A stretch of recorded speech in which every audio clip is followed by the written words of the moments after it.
Hi, thanks so much, all of you, for your patience in joining us for this live session for week 6 of our massive open online course. So we're thrilled to be here with Professors Ken Giller and William Masters, and we're going to be talking about smallholder farmers. Will, over to you. Yeah, so I'm joining from Boston, Massachusetts, Tufts University, and really delighted that all of participants in the course and those who joined the call now or watching the recording later, interested in this topic of how agriculture and sustainable agriculture, inclusive agriculture, can contribute to poverty reduction in the developing world. I'm really privileged, lucky to be able to have this conversation and for all of the course participants to have this dialogue across different kinds of disciplines, people with experience in different places. My own field work, mostly in Southern Africa, the area just ravaged by the cyclone. And as participants in the course, if you've had a chance to look at the really nice video blog post that Ken was able to upload from Mali, we have a sense of engagement, what's going on in the Sahel region. So I wanted to just start by asking Ken to give us sort of his impressions after having recorded that video blog and the various other sort of fieldwork activities you've been engaged with in the Sahel. Does the evolution of farming systems and agriculture towards facing climate change, facing demographic pressure, facing political challenges, conflict in some regions, are you basically optimistic, basically pessimistic? How are you feeling? What are you seeing? Can you give us a sense of the trajectory that these communities are on? Yeah, thanks, Will. And really good to be online with you today. So I was in Mali, in southern Mali, in this area of the cotton zone of Mali in the south just a couple of weeks ago. And I did that recording in the field. It was quite a shock, actually, because, of course, 37 degrees there. And then last week I was in Oslo. So, I mean, you think, wow, what a difference. But one of the nice things there, one of the things that really struck me was that we really saw in that zone a lot of farmers, for instance, doing stall feeding of cattle, where they were producing milk for the market. And this is something that we'd worked on 10 years or more back, where we really felt that the whole market situation really didn't lend itself to that actually being a technology that would be taken up. And then you go back 10 years later, and all of a sudden you find everybody doing it. And of course, in between, there have been NGOs active and the like, and we've actually had continuing activities. But it's really nice to be able to go back with those snapshots in time and actually see, I think, very positive change going on. Whether I'm optimistic or not, well, maybe that's another question. Yeah, but it is extraordinary to have that that time horizon where you've been able to return to field sites and track the changes in as you say, market conditions and then farm technologies, where one of the big stories is, I think, this increasing integration of crops and livestock, where Africa was the, I think, only major world region where most manure was lost because animals were grazing in the open, and the nutrient cycling was the nutrient cycling that prevailed elsewhere in the world wasn't being, the nutrient flows were not being captured and recycled in the way that the stall feeding. Can you speak a little bit about the soil fertility aspects of the stall feeding? You mentioned the market aspects. What's going on with soils? Well, I mean, there are a few things I'd like to add. I mean, one is, of course, that in those areas, it's an interesting one where there have been very long-term parastatal support through the CMDT, as it's called, the government parastatal, which actually works around the cotton value chain. And farmers have been able to access inputs through the cotton value chain. And we see very clear effects of farmers. They receive inputs, particularly fertilizers, seed and the like, through doing cotton, and also some for maize. And that fertilizer is actually then used within the farming system much broader than on the cotton. And farmers actually manage their rotations strategically to grow cotton and then to rotate it with other crops, which then benefit is very much targeted to maize and to cotton in the system, and then they tend to grow the other staple crops like sorghum and millet on those fields afterwards, benefiting from that residual soil fertility. Maybe if I could just reflect back again on this idea of trajectories of change, because in that area of southern Mali,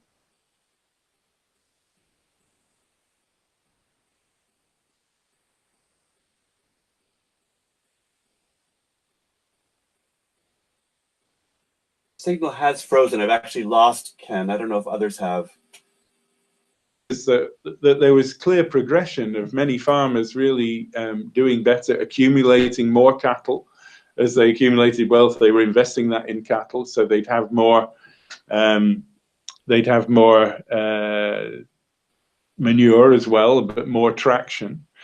But what we did see is that the poorer farmers, the farmers who started poor, actually remained poor, and they remained poor all the way through. Yeah. At a level of zero cattle, or even because a herd of 2 or 3 was not sufficient? Yeah, more in, say, goats and sheep, but not really getting, you didn't really see this idea that everybody was taking off. Yes. It was very much that the poorer, they stayed rocking around, you know, still fairly poor, and the better off households in the community generally were doing better and better. So we actually have this big question at the moment as to whether or not, you know, the intensifications that we make really increase or decrease equity. You know, if we say that equity is one of the core values of sustainability, then we find that nearly everything we do, it's very, very hard for that to really reach the poor in the community. And I think that's something that you and I've discussed, I know, in the past. Yeah. Yeah, and really striking how whenever there's a technological improvement or an opportunity in the market that rests on some particular asset, and it comes down to the social institutions and the policy environment enabling inclusive participation, where things that are based on livestock require a large livestock herd, things that are based on land require land property rights, and there's a huge gender dimension often to that. Yeah, I'm curious about. So part of the sustainable intensification that we saw in Mali when I was there is that cowpea, which is of course an important grain legume, is also being used very much for fodder, and that is really taking off in that with a market for fodder as well. So a market for fodder to be actually sold within the community and actually shared with being shared with farmers also in the city, so that there are stall-fed cattle actually in the nearby city, and quite trucks of donkey carts going into the city, actually carrying manure, the cowpea residue with them, which is the cowpea then being used for feeding animals there. So you see many of these different little sort of dynamic things starting to happen. Yeah. Yeah, and as this dynamic multi-product integrated crop livestock system evolves, I wonder if you can comment a little bit on complementarity and also potentially substitution or conflict between. Are you still there? I hope you can hear me. Between the organic matter in the system, including the manure flows, and the green manure, the fan de fonio, the crop leaves, as opposed to inorganic fertilizers. Ken, if you can hear me, I'm really curious to hear your sense of the interplay between those, and whether the two are really complements, where organic matter in the soil is being built up so that inorganic fertilizers have a higher impact, or whether there's a trade-off between the two. In other words, does organic and inorganic go together, or is there a trade-off?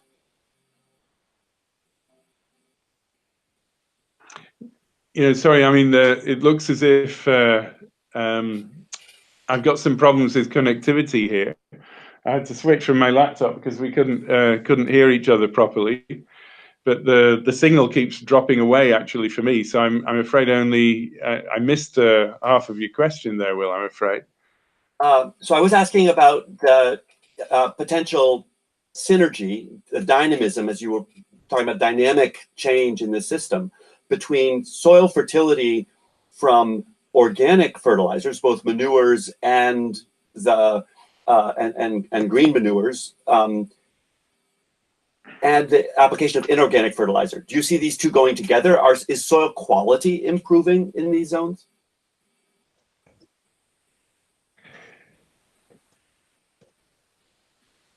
I think it's definitely true that there are definite. I think you're asking about whether there are synergies between the use of the organic resources and the mineral resources. And exactly, it's very clear that there's a very strong targeting by farmers of those resources to different parts of the farm and onto specific crops. Yeah. And it's really clear as well from work there, but also elsewhere, that whereas the fertilizers are often really just focusing in Africa, they're often very simple blends, largely with just nitrogen and phosphorus, that the manure is really important for adding some of the other nutrients that obviously crops need to be able to actually grow really well. So the combination of the two is really definitely a real advantage to smallholders. What I'd like to pick up on as well is, I mean, of course, one of the issues that we had in Mali is of course, there's been this terrible problem of insecurity in the north, and that's really having big effects in the country, which have, I mean, really affecting people further north, although in the south things are still fairly stable and going okay. But obviously we've got this issue of demography and the rise in the population and population density. And I'd be interested to know your take on this, Will, but I see it in two ways. In one way, it's creating demand, it's creating markets for fodder, for livestock, for milk, for crops, you know, and that's having a stimulating effect for smallholder production. But then, of course, on the other side, we see this increasing pressure on land. And whereas in Mali, maybe it's not so acute, but it means then that there's less and less grazing land, that more of the land's occupied. And it's harder and harder, you know, for people to graze their cattle. The areas of farmland available to households are declining. So you start to see this increasing pressure on the land. And it strikes me that there's a sort of it's a double-edged sword. It's cutting both ways. It's got its positive sides, but I think that there's a bigger looming threat in the longer term. I don't know if you have some thoughts on that. Absolutely. And I think one really crucial point is that that's a common feature across Africa as a whole. So in terms of agroecology and political circumstances and sort of markets, Africa is enormously diverse. But what almost the entire continent has in common is this shared demographic pathway, where the African, broadly speaking, demographic transition of very high fertility and mortality all through history to the 19th century and early 20th century, Africa was not, as a whole, Africa was not able to benefit from public health intervention until the 1960s, until independence, when mortality plummeted very fast, 30 or 40 years after it had fallen in the rest of the tropical world, and 150 or 200 years after it had begun to fall in the temperate world. As a result of which, African population growth, Africa's the last region of the world to experience rapid population growth, and it's doing that at a time when its cities are relatively small, urban and non-farm employment is relatively small, and where cities are relatively healthy, so children born in cities are growing up to take the available urban jobs. And so rural population growth in Africa as a whole is just extraordinarily unprecedented, extraordinarily high, and sustained over decades, likely to persist. Rural population growth and increase in rural population per area of land across the entire continent, and each different region, each different sub-region within countries experiencing that in very different ways. So some places able to have very rapid growth in youth employment in agriculture itself, with innovations around intensive cropping, horticulture, aquaculture, other kinds of ways of using labor in crop production or livestock production. And then elsewhere having rural non-farm employment being the main focus. But the basic idea that one thing so much of Africa has in common is this rise in rural populations who are often trying to find non-farm employment and to migrate to towns and cities, but experiencing very few opportunities because the available jobs in towns and cities are so often being taken by people who grew up within the town and city. Yeah.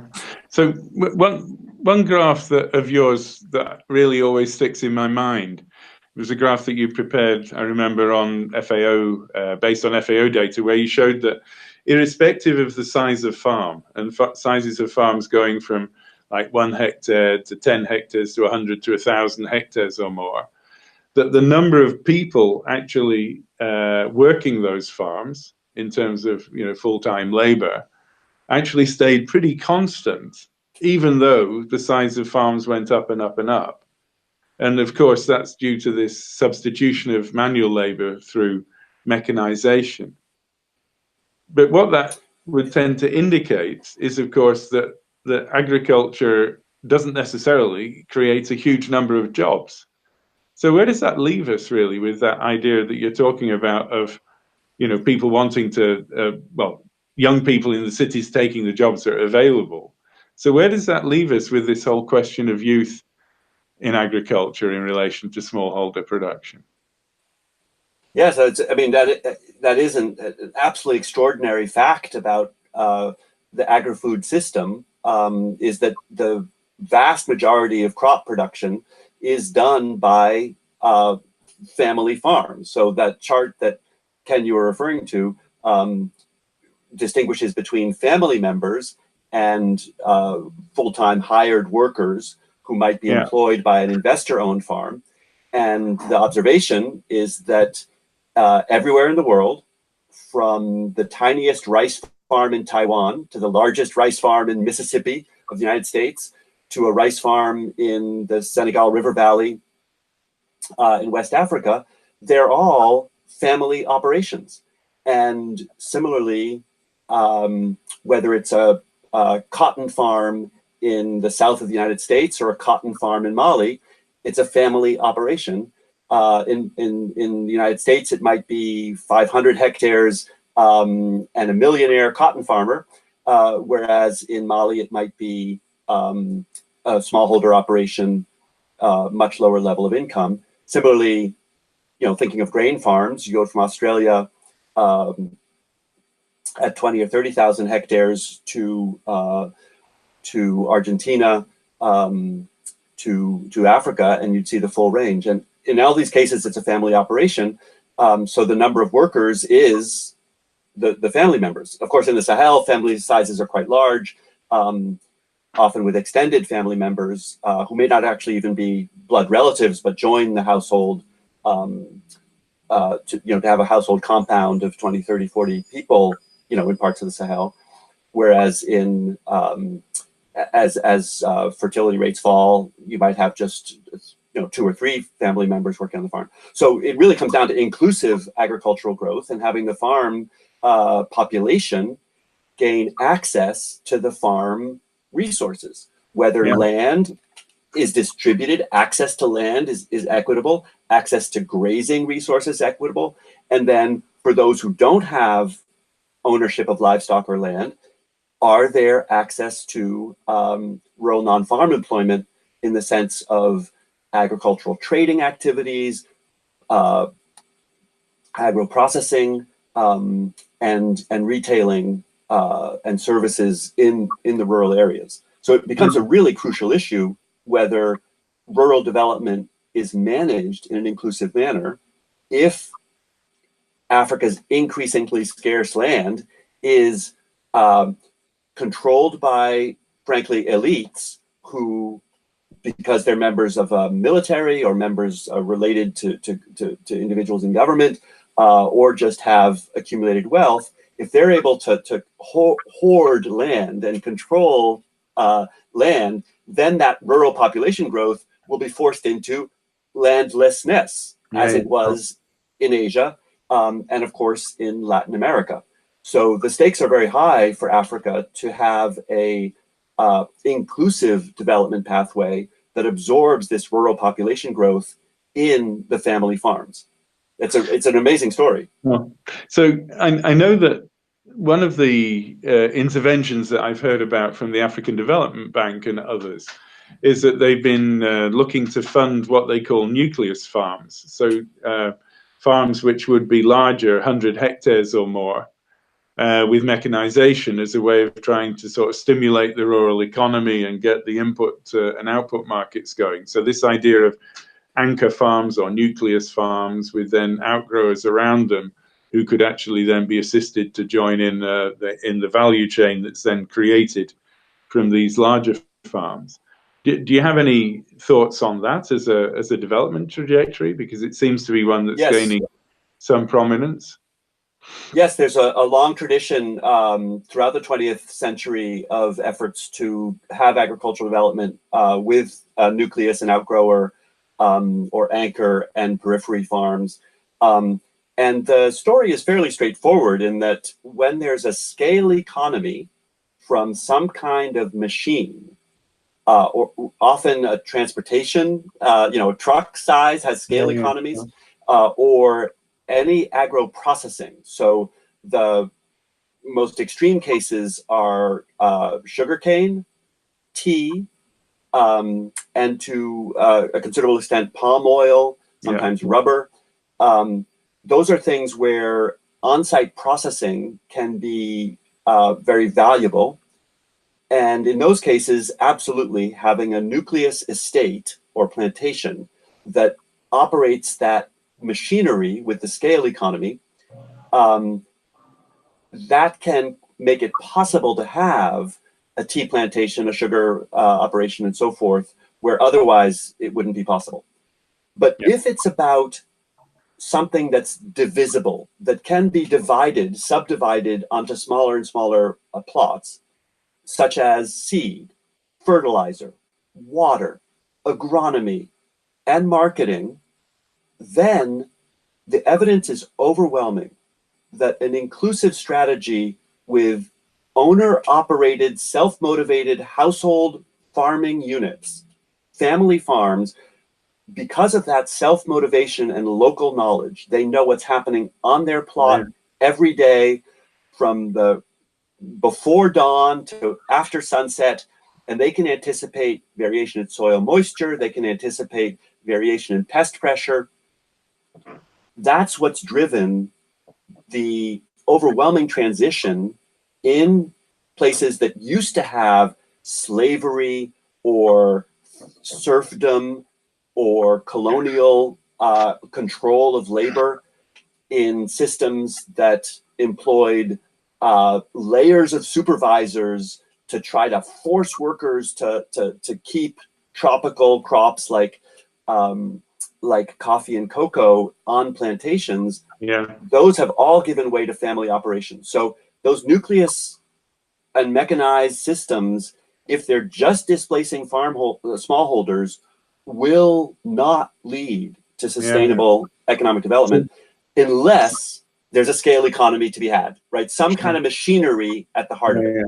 Because fields don't offer scale economies, right? Fields are just one field after another, after another, after another, and you double the cost when you double the area. A machine grows in its volume or throughput with the cube of its capacity, as opposed to the cost growing just with the surface. So a square of its diameter or something. And that's the fundamental reason why machines are a source of scale economy and investor-owned businesses with hired labor, whereas farming is a family enterprise. So that's another interesting one. So, and as I was hearing you talk, and you were talking really about many of the bigger, tradable commodities, oil palm, tea, and the like, which are often thought of as sort of plantation crops. So in these systems in the drier savanna areas, what I was starting to think, well, maybe that model wouldn't work there. But at the same time, you do see increasingly tractors being used for mechanization, for plowing, and for transport across the villages. And I wonder then, would you see then as that switch to mechanization from ox plowing and the like to be one possible use of machines in your story, which would actually lead then to more sort of economies of scale and allow that type of system to work? Or do you think that this idea of the African Development Bank to switch those drier savanna areas with cotton and cereal production is fundamentally flawed? So this is a tremendously important debate where the belief in scale economies for broadacre field crops rests on the observation that farmers who have mechanized systems with large acreage are wealthy. And of course that's true, but that's because they own all that land or they own all that machinery and they're wealthy people to begin with. The question for governments in a savanna, for governance and governments in a savanna type region is what will happen to the rural people who have no choice but to work somewhere in agriculture if they allow a few operators to run big mechanized systems over the available land. Yeah. What will happen to those people? Sure. Because at the levels of rural population growth that are inevitable, those people will, if you follow if these places follow a Latin American path, they would crowd into the sort of peri-urban slum periphery of cities with peri-urban agriculture and very, very bad environmental consequences, terrible poverty, and enormous social conflict that Latin America has seen. If they follow a Asian model, those people might remain in rural areas, but as rural landless. So keeping people employed in production is not only equitable, it's also efficient, because it turns out that mechanization rarely improves yields. It improves the amount of acreage that one person can cover without having to supervise. But the stakes at introducing so mechanized transportation is a great benefit even for smallholders. That's tremendously valuable even for a very smallholder. Mechanized plowing, if it involves things like sort of laser leveling or mechanized development of microcatchment or rock bund, a Zai system in Burkina, something that would involve improved water and soil conservation through use of machinery, including laser leveling. All that can be very consistent with an equitable repartition of land, so that people do have access to the employment they need. So I'm going to start pushing some of the questions that are coming in your way. So one of them here was a question whether there are ways to equitably increase access to mechanization. I think you were touching on that just now, really. How do you avoid winners and losers in that game? Maybe, in a sense, your last comments really address that. Absolutely, yes. So I think the key point is not to allow, and certainly not to subsidize. I mean, the real drama here is elites in government effectively subsidizing themselves or other elites to have internal land grabs facilitated by mechanization, where elites are able to maintain control over large amounts of rural land only because they're able to mechanize the farming. If they had to supervise smallholders with oxen, they wouldn't be able to maintain control. So, sure. you know, I think the first point is don't subsidize machinery, large-scale plowing machinery, field crop preparation. Instead, look for mechanization of the labor bottlenecks. This is really crucial, right? Where we identify certain labor bottlenecks that, you know, for example, drying and harvesting to avoid post-harvest losses. For example, laser leveling and soil and water conservation through catchment.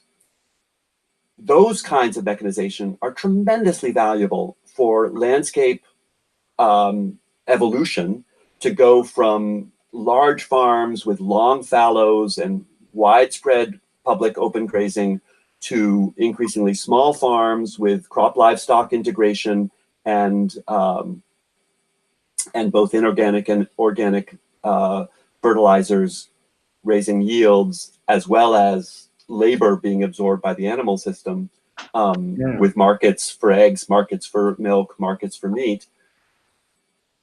You know, unless governments recognize that poor rural people have no choice but to work in agriculture, and so absorbing workers is a crucial function.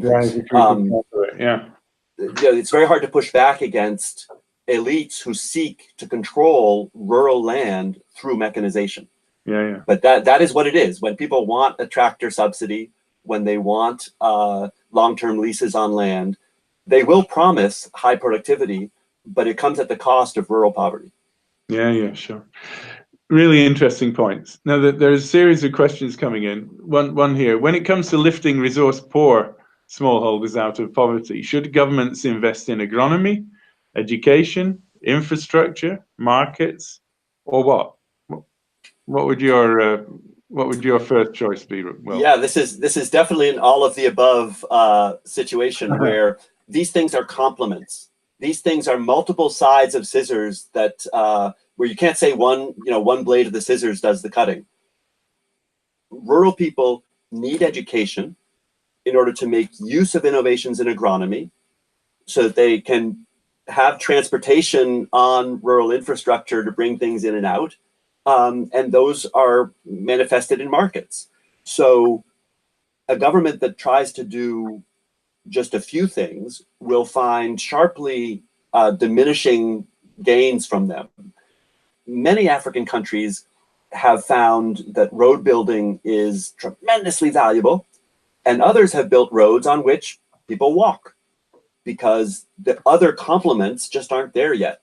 So I think governance is a matter of identifying each need and gradually building up the set of rural development enabling environments, as the questioner asks, that are in the first instance agronomic, just what to do with land and water and forest resources, how to integrate animals, and move from the extensive history of Africa, a great and frankly noble history of very extensive use of the low population density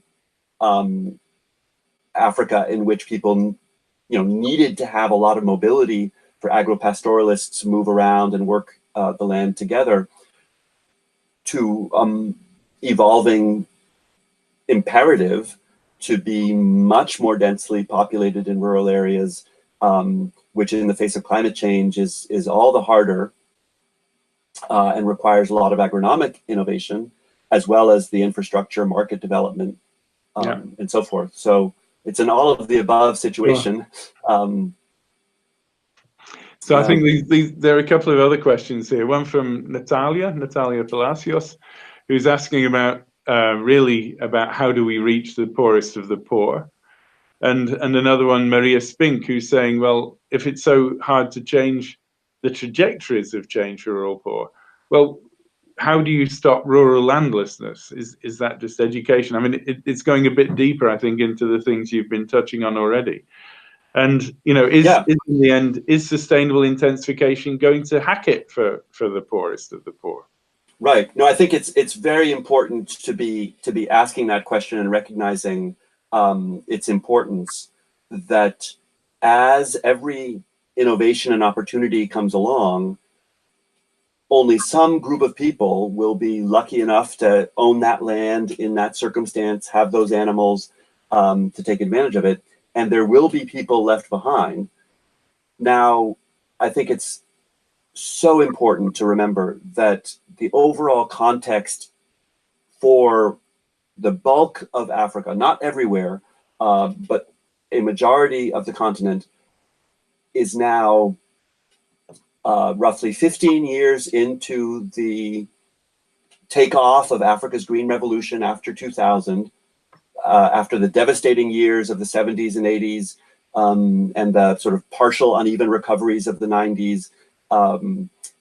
You know, since 2000, so roughly 18 years into, depending on the place, to different degrees, an extraordinary renaissance and the rise of new crop variety adoption, increased intensification, improved market access, improved governance in many parts of Africa. So on the whole, the pockets of extreme poverty are shrinking. Yeah. They may not be shrinking in absolute terms, but they're shrinking as a share. And that enables the rise of a whole new thing in Africa, which is actually being able to do the PRSP program in Ethiopia, the productive safety net program that enables the poorest of the poor to have access to employment and to income transfers. So even if they don't have land and own no livestock, there is something that they can do to sustain the floor of living standards. Sure. So I think it's not possible to think about rural development in Africa and poverty reduction in the Sustainable Development Goals without recognizing the core role for cash transfers, food for work, cash for work, that is at the heart of equitable economic development. Those are not band-aids that are temporary. The richest countries in the world have them. Yeah. They are an essential part of maintaining a vibrant economy, is to provide that safety net at the bottom.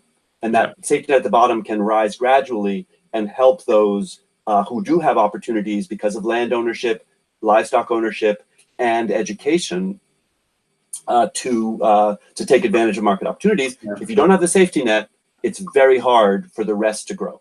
Yeah, I think these are really important points. So you're really talking about the need for some forms of social protection, safety nets for the poorest of the poor, because basically sustainable intensification of agriculture on its own is not really going to address those issues. I think that's correct. Yeah.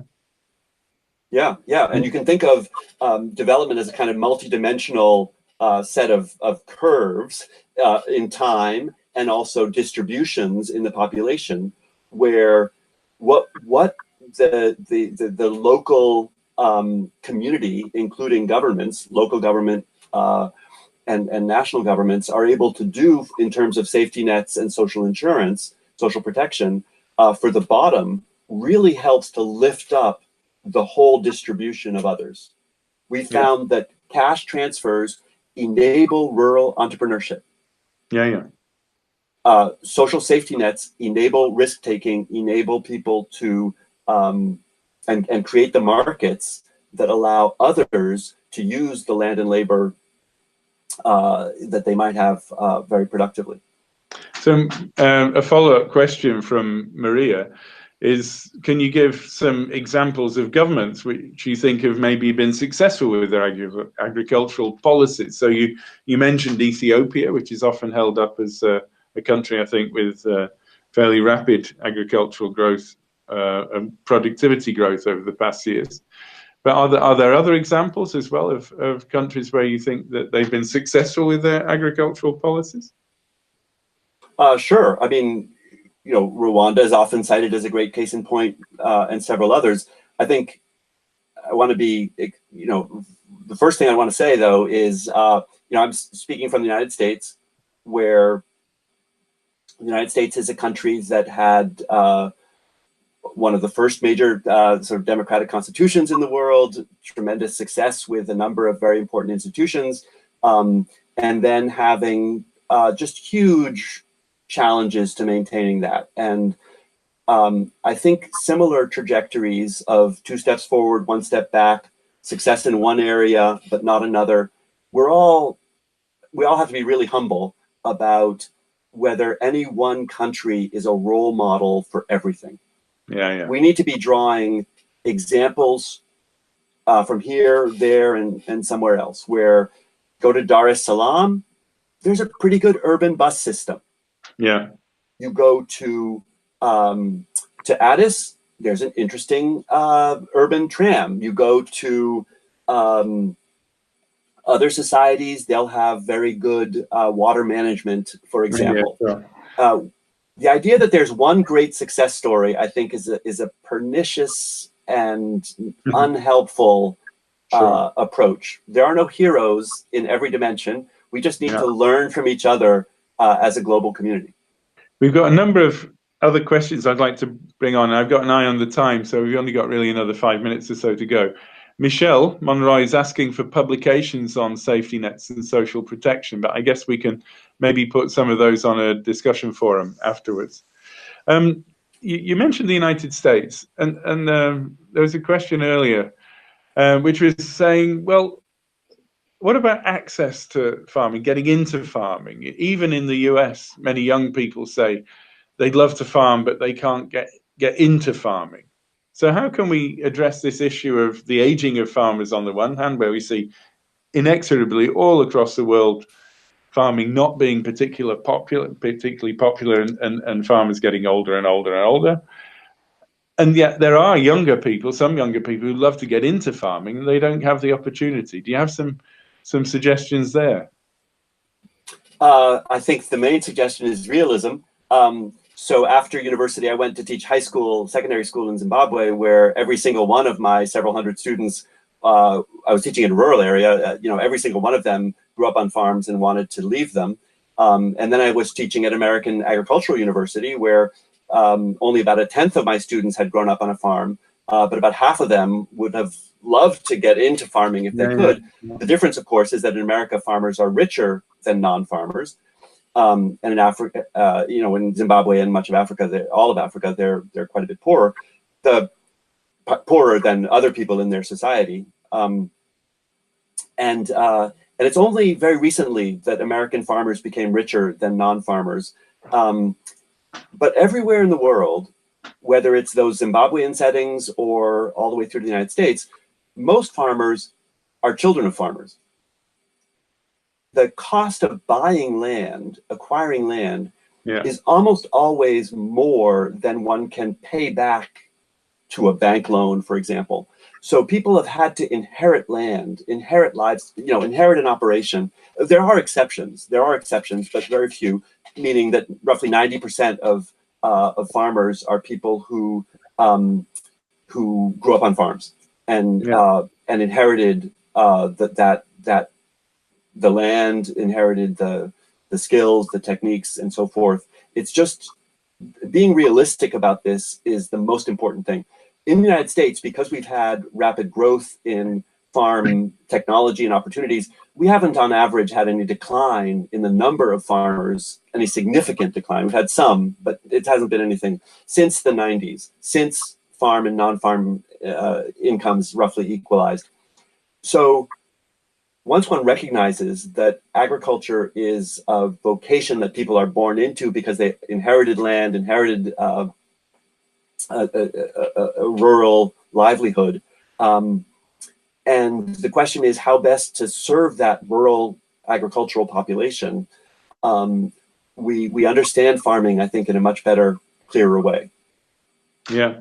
So there's a point here. Nikesha Davis Shank says, to retain youth in rural farming, is there a benefit of adding robotics and data-driven automation? I think again you hinted at that. I think in the last couple of sentences you were saying, sort of making life on land more attractive and modern, I guess, through using robotics, automation as a way of encouraging youth to stay in the farming community. So this is actually a very important, good note to perhaps end on. We unfortunately started late because of the technical problem, but if we do want to end at 11, this could be a good last question, which is Nikesha's observation is just tremendously important, where drones above ground, and then as well as remote sensing from satellites above ground, and then continuous monitoring and application of water for irrigation systems, as well as nutrients and fertilization and pest control and weed control. So variable rate monitoring, variable rate application, and continuous time sensors offer the possibility for the first time of remote controlled agriculture, where the family farming model could be broken.